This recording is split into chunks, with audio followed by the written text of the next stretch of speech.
pagi anak-anak Spirit Wahidin. Sebelum kita memulai pembelajaran hari ini, mari kita berdoa menurut agama dan keyakinan kita masing-masing. Berdoa mulai. Berdoa selesai.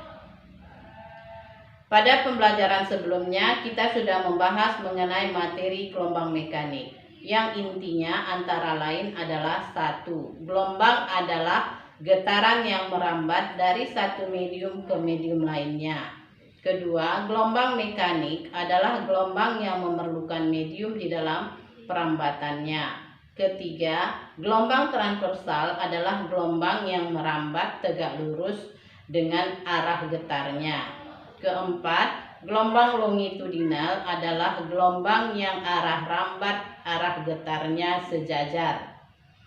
Pada pembelajaran hari ini, kita akan membahas mengenai materi gelombang berjalan dan gelombang stasioner. Tujuan pembelajaran hari ini adalah 1. Mampu menganalisis persamaan gelombang berjalan. Kedua, mampu menganalisis persamaan gelombang stasioner.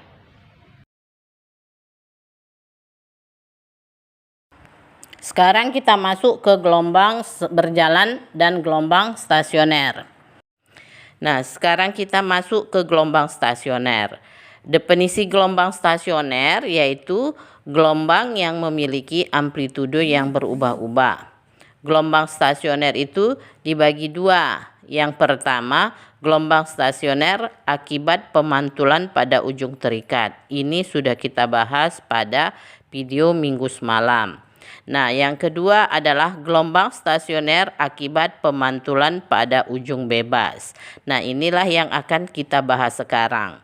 Sama seperti pokok bahasan yang pertama, kalau di gelombang stasioner di situ tetap terdapat titik-titik dengan amplitudo maksimum yang disebut dengan perut dan titik-titik dengan amplitudo minimum yang disebut dengan simpul. Nah, jadi sekarang kita masuk untuk menentukan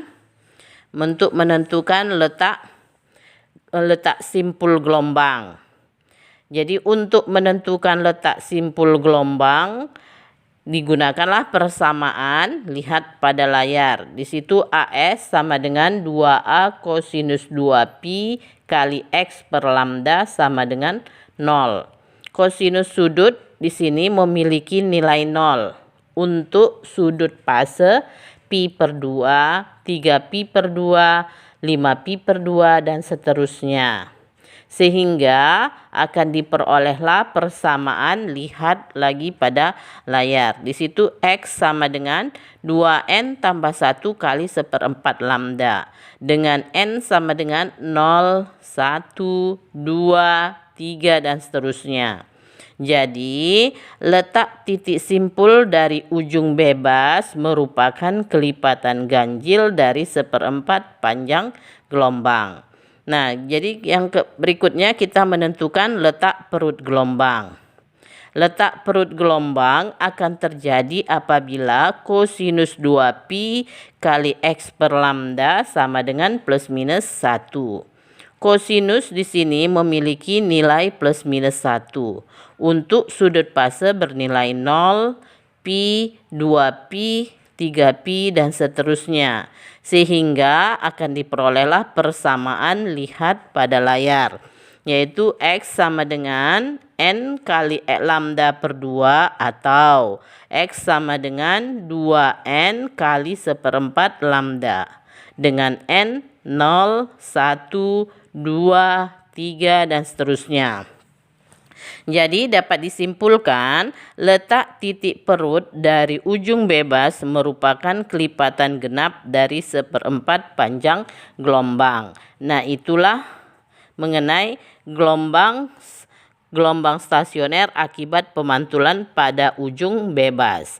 Jadi dapat disimpulkan kalau di gelombang stasioner pada ujung bebas itu Y-nya itu sama dengan 2A cos KX sin omega T kurang KL. Atau Y sama dengan 2A kosinus 2pi per lambda kali sin 2pi T per T besar kurang L per lambda.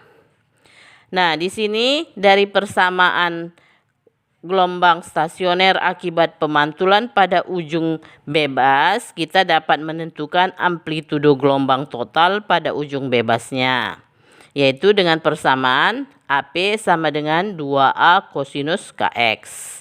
Di sini KX ada KX, maka di situ X-nya adalah jarak titik dari titik pantul ujung bebas. L-nya itu panjang tali. 2A itu adalah amplitudo maksimum.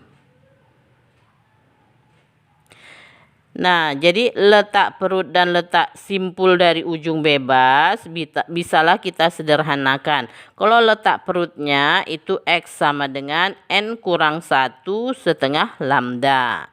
Dengan N-nya itu 1, 2, 3 dan seterusnya. Lambdanya panjang gelombang. X-nya jarak dari titik pantul ujung bebas ke ujung pemantul. Kemudian letak simpulnya persamaannya adalah X sama dengan 2N kurang 1 kali 1/4 lambda. Nah, di sini juga N-nya 1, 2, 3. Lambdanya adalah panjang gelombang, X-nya jarak dari titik ujung bebas ke ujung pemantul atau ujung pemantul. Nah, itulah mengenai gelombang stasioner akibat pemantulan pada ujung bebas. Sebelum mengakhiri pembelajaran hari ini, Ibu akan menyampaikan kesimpulan sebagai berikut. Persamaan gelombang berjalan adalah Y sama dengan plus minus A sin buka kurung KX plus minus omega T tambah theta 0 tutup kurung. Demikianlah pembelajaran hari ini. Semoga dapat dipahami, dapat memberi semangat, dan salam sehat.